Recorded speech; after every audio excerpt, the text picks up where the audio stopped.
Welcome back to the program. This is Bottomline Africa, from South Africa to Zimbabwe, Uganda. Now let's cross over to Togo, where there's also yet another political development there. The opposition stayed away from parliament on Tuesday, blocking the passage of the government's bill for political reform and forcing a referendum. Now the bill was published last week on the eve of protest calling for a revision of the constitution that developed into demands for President Faure Gnassingbé to step down. Now 4/5 majority was needed for it to be approved, but the opposition, North Shore, meant it only secured 62 out of the 91 votes with one absentia. Now, only 57 deputies were present for the extraordinary hearing, 56 of them from Gnassingbé's Union for the Republic Party.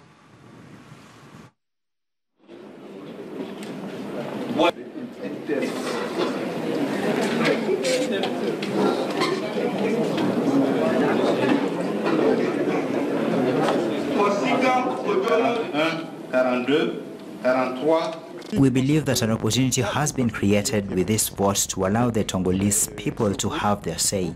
The final word will be given to the people, and we will see what the people say in a referendum.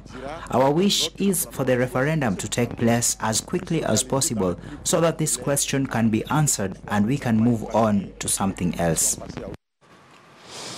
Now, let's shift focus back to Kenya. The country is now just 34 days to that October 26th rerun date that was set today by the IEBC. Now, our focus tonight will be on the electoral body. And the main question is, if, we did ask you in our Twitter poll earlier, if you believe the IEBC will address all concerns raised by October 26th.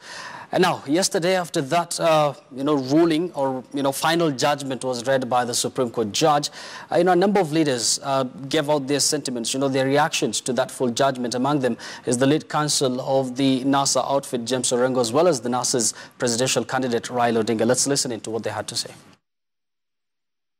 So we have got two competing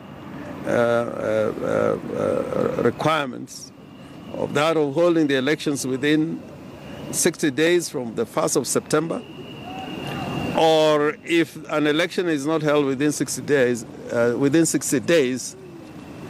then the end of Uhuru's occupancy of State House or any other office, all other offices, physical offices and constitutional powers ends at the end of those 60 days.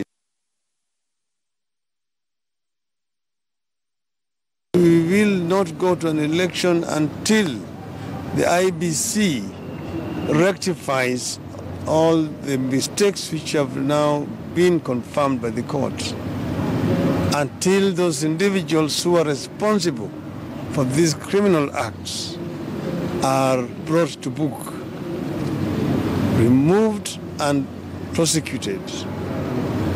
Then we are ready to go for elections within 60 days. Well, to take us through this topic of discussion tonight, which has everything to do with IEBC's preparation, whether they are well prepared for that, October 26th rerun. I'm now joined by two political analysts, that is Kevin Sowidi, as well as Dennis Nthombe. Good evening, gentlemen, and welcome to the program. Good evening, Yusuf. Now, let me just start with you, Dennis. You've seen that changes of the election date, the presidential election rerun, from October 17th to now October 26th. Correct. From your own observation, do you think IEBC this time round is going to get it right? Yeah, certainly I think the change in date, owing of course to what it is that they adduced from the delivery of the judgment yesterday, is that they are able to have adequate time to consult with all political players. They're able actually to look at what it is that the systemic issues and the institutional issues that brought about the nullification of the presidential election, and it gives them a lot of more time to suddenly do a self-audit, and even perhaps invite all other players to do a self-audit, so that then they can be the best referee that they are. And suddenly some of the issues that were brought about by the court are issues that can be medicated within 2 weeks or thereabout if we all put efforts, and suddenly and we throw away the divisiveness and the common contestations that we've been seeing. I think if they put their eyes on the ball, certainly they are able to deliver a free, fair, and credible elections as it is. Because the amazing thing is that, the previous elections has given them time to test themselves, because truly the entire team, it was their first time to deliver such a massive and huge election. And I think they have critical learnings and what they've been taken through, even by this petition. It gives them a time to test themselves, to self-analyze and to audit and deliver a possible best and credible election. Yes, Dennis, one of the main questions raised by the opposition is that, they're yet to see heads rolling at the IEBC, apart from a few IT experts, I believe. So that is the main, bone of contention. They're saying they're not going to trust IEBC as it is constituted right now. Do you think, from your own observation, we need to see people being suspended? I think certainly we need to, the opposition needs to kick out the melodrama aspects that they're bringing on board. I think, to be very honest, the court was very categorical that they didn't find any criminal capability of any IEBC official. Therefore, that brings the fact that it doesn't look like this is something that somebody did intentionally. It looks like there was an institutional capacity issues that if we bring all players on board, these are things that we are able to overcome as a nation and deliver a credible election that there is. And I think, to be very honest, even though IEBC is independent, I think it takes efforts from all political players to ensure that a credible election is delivered, because the unit of delivery is, the voting station. At the voting station is that we have all players possibly are present, and that's where we have to deliver the credibility where there is. Kavins, do you believe IEBC, as it is currently constituted, are going to deliver credible election, rerun, on October 26th? I think if you put the word as currently constituted, it is not going to be possible to have a credible elections. I do not agree with Dennis on this idea that this was only an institutional incapacity. The mistakes that IEBC made were all deliberate, very, very deliberate. You remember, the only complaint that NASA went with to court was that this election was not verifiable and it was not transparent. And this they were using to prove that the figures that were being beamed at bombers were not the will of the people of Kenya. And you realize that these things were done by an ICT system. This ICT system, you remember, it was headed by one person called Muhati, who was suspended by IEBC Secretariat. But after the death of Musando, this guy was brought back in very unclear circumstances. So it means this thing was deliberate, and there was somebody right at the center of IEBC who was actually manipulating the system to have the will of the people subverted. Today we have people talking about the will of the people of Kenya was subverted by the courts, when it was actually by IEBC and whoever pushed them to do so. Now, Kavins, last night, the NASA presidential candidate Raila Odinga is on record again having said that, NASA is not going to get involved in any kind of rerun up until changes are made within IEBC. We've seen some IT directors who've been suspended. Is that enough? That may not be enough, because it matters who else is brought there. It matters what system are we going to use. Are we going to use the very same system that this IEBC has refused to open to public scrutiny or expert scrutiny? You remember that there was a case where this was to be open to the public. I am very certain today, if the servers are open and you want to see the log of all the transmissions from the constituency and polling stations into this server, there will be nothing. There will absolutely be nothing that was transmitted. I'm sure you've been following that, full judgment yesterday by the Supreme Court. I did. And one of the things they clearly indicated that they've not found any official or commissioners from IEBC culpable. So how will NASA go ahead and prosecute these officials? No, Yusuf, the courts only deliberate and give judgments on what is brought before them. NASA did not bring anything into court so as to incriminate any of these officials. So if now NASA wants to go to court to find these officials culpable, now they'll bring that evidence to do, because NASA was rushing with time to get their evidence to nullify this election first. They did that and of course succeeded. So now it is time for the Director of Public Prosecutions to order investigations into the actions of these people so that they may face the law as necessary. Even though now I would have liked them to focus on winning this thing first, then they can deal with those who messed up this as they wait outside. Dennis, do you agree with Owiti? Certainly, I know my brother Owiti knows very well. I know he was listening, but sometimes you have to play ball from the side that you are at. And I'm sure he's playing ball.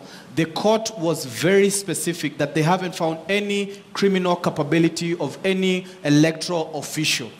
That said, what will be the basis of the DPP investigating, given the fact that the court has given the electoral officials a clean bill of health? The issue that the court cited was very clear, even though some of us believe that procedural law might have not been properly followed, because IEBC presented every evidence possible. It looks like there was an issue of time, that the judges didn't have adequate time to go through all the 40,000 forms that there were.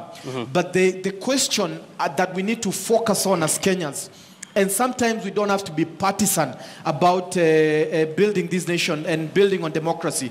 The question certainly was on institutional discrepancies that we need to sit and look at and enable IEBC to deliver such. We need to ask them. And let me tell you what, I was a candidate in the last election. Suddenly vying for Nairobi senatorial seat. And one of the things I discovered is that we have an extremely hectic elections. And if you look at the timelines in terms of what IEBC was supposed to do legally and what it was supposed to deliver, one of the things is that we need to look at the terms, employment terms of people like arrows and the rest, is that if they're not permanent employees, we're not able to adequately train them on such a hectic election. And now, Dennis, we're just 34 days away from that October 26th date. Now, Kavins, this is where I want to bring you in. With all the reducible, minimums, the demands made by NASA, among them, the suspension of, among others, the IEBC CEO, there are a lot of, demands, about 12 of them. Do you think with the time frame that we have, it's going to be practical? Yusuf, one thing we have to agree on here. Institutions don't run themselves. They are run by people. If there is a mistake in an institution, definitely somebody is responsible and must take responsibility. So the first thing that must happen, we must get these people who are culpable here to be out, to stand aside as new people run this process. But the judges didn't give out any names. That's what Jubilee is arguing. The judges simply did not want to create another crisis, because the moment you are going to say that there are some people who are culpable in doing this thing, you are going to suggest that we do away with the whole system and then we put completely new ones. But that does not mean there were no people culpable. The judges avoided creating another crisis on top of another one. And of course, you've seen the threats they have been getting from the key politicians in this country in public rallies. That was very unnecessary. So now, Kavins, moving forward, hypothetically speaking, let's say within the 34 days, all these demands made by NASA are not met by IEBC. So what will happen next? Yusuf, it is very important to know that having these people step aside does not even take 2 seconds. It just needs a letter to them, they stand aside, and the new people come in and move on. The commissioners can remain because they don't do any functions that were found in the mistakes that were found in the system. So you believe with the small time we have, the 34 days, even a week would be enough. This can be done? Even a week would be enough. Yusuf, if you can allow me to just correct my brother, is that one of the mistakes we did was to get rid of the Hassan team. Because an election is not just a walk in the park. It is not just leaving your house and going to the shop and buying mala. You have to understand the processes. You have to be trained. You have to own the process. It's absolutely hectic. It's not an event where it's a birthday party and you sing happy birthday and go home.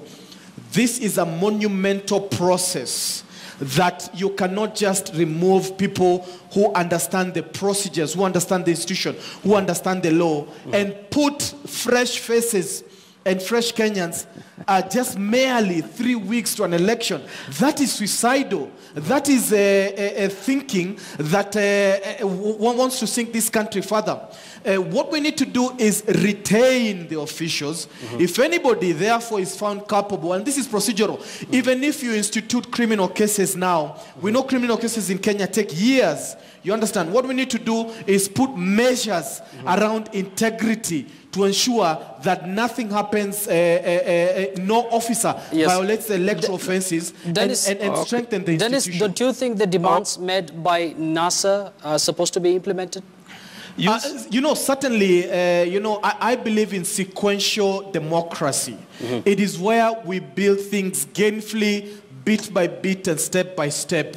But coming with ridiculous demands that cannot be met within a certain constitutional framework is unthinkable. Actually, and I think honestly, looking at NASA and the demands on irreducible minimums, I tend to ask myself whether they are ready to go to an election or not. But because they're absolutely not realistic on such demands. I doubt whether they've run large projects like an election to make demands on irreducible minimums and say, we're not going to go, we're not going to participate in this election. Why did you go to court in the first place then?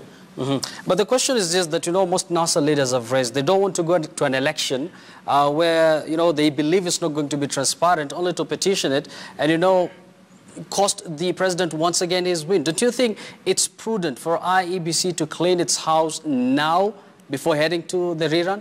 But we all know, and the truth of the matter is that there's no human being who is perfect, especially if you put them in office 7 months to an election. We know that you have to build the capacity of people, build the capacity of institutions. We haven't been doing that, you understand? And what makes them think that if they question IBC officials, then the court officials cannot be questioned? They're all independent institutions. What we need to do is make sure that we build our institutions, we train people, we believe in them, and where they go wrong, we have the capacity of, it's not about, honestly, we can't have this culture of hiring, firing. We will never have perfect institution. And you know what? It begs logic when NASA says that institutions are not just run by anything, they are run by people. So if institutions are run by people, then you have to build the people. Then why do you keep on hiring and firing them and making ridiculous demands of every time you think something has gone wrong that you have to fire? We know that there's a place for capacity building of people, and we have to get to that place in this country where we believe in building the capacity of people who are running critical institutions. Kavins, very quickly react to that. Are you forcing a situation where IEBC might not, take in those recommendations made by NASA? Yusuf, kindly allow me to handle this idea of the first mistake was to remove Isaac Hassan. Yes. We have to understand that institutions are going concerns. So when we removed Isaac Hassan, we just removed the top. The whole secretariat remained in place. And in any case, you notice very well that this time round, when the results were being beamed at Bomas, we were not even shown where they came from. Isaac Hassan at least showed us where these results that were being added came from. So it means they were even becoming lower than what Isaac Hassan left. Yes. So institutions are going concerned just like a nation. We go to elections every 5 years to elect new leaders, to elect new presidents. But nothing goes wrong because the institution remains. Kenya remains. The system remains. The government below the ministers remain, and they can continue from where they left. There's what is called institutional memory. So this thing was deliberately done the way it was done. And even now you can see the propaganda being brought by the Jubilee side, that actually the will of the people of Kenya was usurped by the courts. But the figures they are relying on were the very reason why we went to court, because those figures were fake. They did not come from the people. Those figures were generated at Bomas inside some computer. So Kavins, do you believe IEBC will and can, address all these concerns raised before the rerun? If there is the goodwill to do it, they can do it. But let me tell you, the people in power today do not want to live at any cost. They do not want to live even if Kenyans die. They do not want to live even if they break the law. They do not want to live even if we fight. So we have a problem here. We have to convince them that Kenya is bigger than any one of them. We have to convince them they have another chance in the future, but this time the people of Kenya have rejected them. Dennis, your final comment in 30 seconds, please. First of all, I need to correct that statement that nobody wants to leave. I think, to be very honest, somebody who's a CNC in this country, sitting within immense presidential powers, with the annulment of his election, he can decide to go military on us, but he's a gentleman enough to say, you know what, let's repeat it. And I think what NASA needs to do, if they think they won, then let's see it, in the coming ballot. But to be very honest... I think this is a conversation that will still continue. That's it. What I wanted to say is that the example of Isaac Hassan is that he was operating within a framework that wasn't defined. And we have to look at the advancement of electoral laws that the 11th Parliament has put in place. So the current IEBC has a proper framework, more than any other electoral body to work with. And what we need to do is build on that framework. Okay, Dennis Ndombe, many thanks for your input, as well as Kavins Owedi. But for now, let's cross over to Sudan, where Sudanese President Omar Hassan al-Bashir on Wednesday pressed on with a government campaign to collect arms from tribes in war-torn Darfur region, where devastating conflict has killed thousands and displaced millions.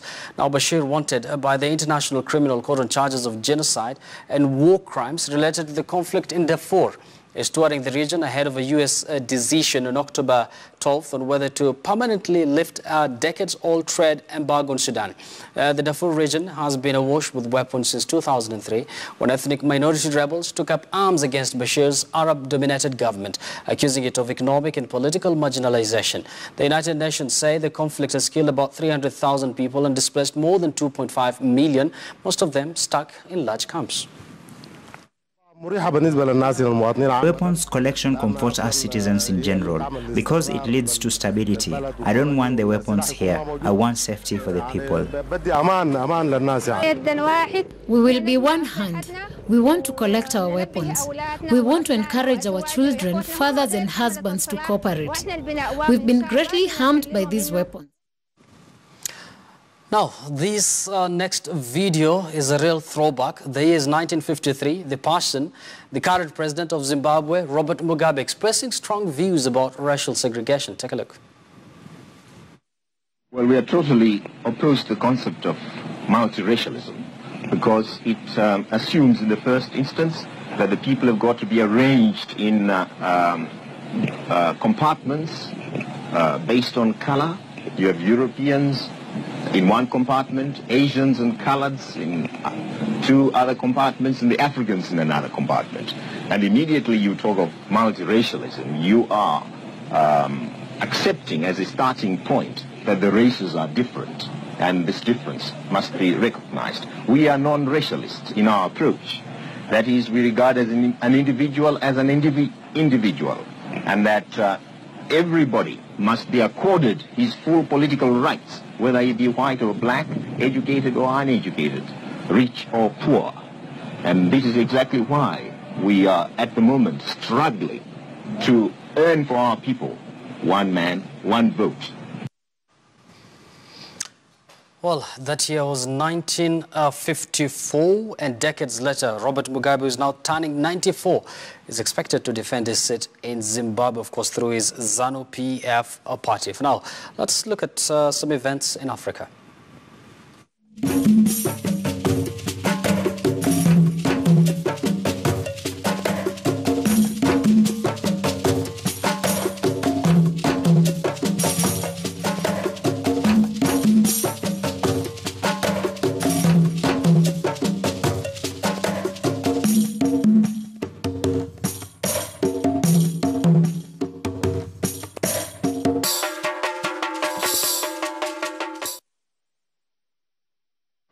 Well, over to our images of the day. They are from a joint military drill between Japanese and U.S. troops. The Japan Self-Defense Force and U.S. First Striker Brigade Combat Team held urban warfare and frontline rescue drills near the foot of Mount Fuji on Monday as part of an annual 2-week exercise. Around 1,200 soldiers took part in the training, named Orient Shield 17, amid rising tension over North Korea's nuclear and missile programs. Both Japan and the U.S. sides took turns surveying buildings and clearing rooms in an urban area setting and carried out frontline rescue operations.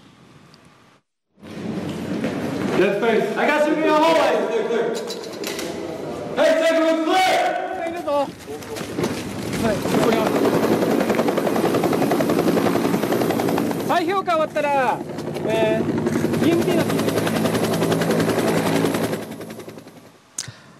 Well, it's about time we look at the day's proverb.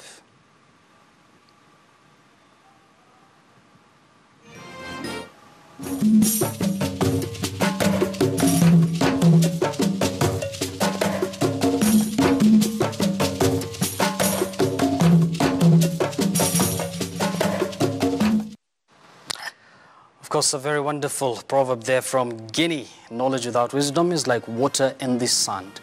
And finally, on the bottom line tonight, we are talking about the sanctity of the Constitution. Over the last few days, the word Constitution seems the talk of Africa, from Kenya, where the validity or otherwise of the nullified presidential poll was heavily pegged on the Constitution, to South Africa, where the Constitutional Court made a historic pronouncement against President Jacob Zuma that he contravened the Constitution in use of state funds to upgrade his private home. And to Togo, where members of the opposition are in a clamor for constitutional reforms to end the 50-year rule of the Nasibe dynasty. And to neighboring Uganda, where the age limit debate is violently being opposed by some because it is, quote-unquote, unconstitutional. Now, the take-home is one. The Constitution is supreme, and its wisdom provides for clear separation of powers between the executive, legislature, and judiciary, each independent of the other, but play complementary roles. By extension, constitutional bodies such as the public prosecution, the electoral bodies, and its equivalents around the continent need to be treated with the sanctity they deserve. And that is, of course, the bottom line tonight. Many thanks for watching. My name is Yusuf Ibrahim. Remember, this program is aired from Monday to Thursday from 10 to 11 p.m. Many thanks for watching. Bye-bye for now and enjoy the rest of the night.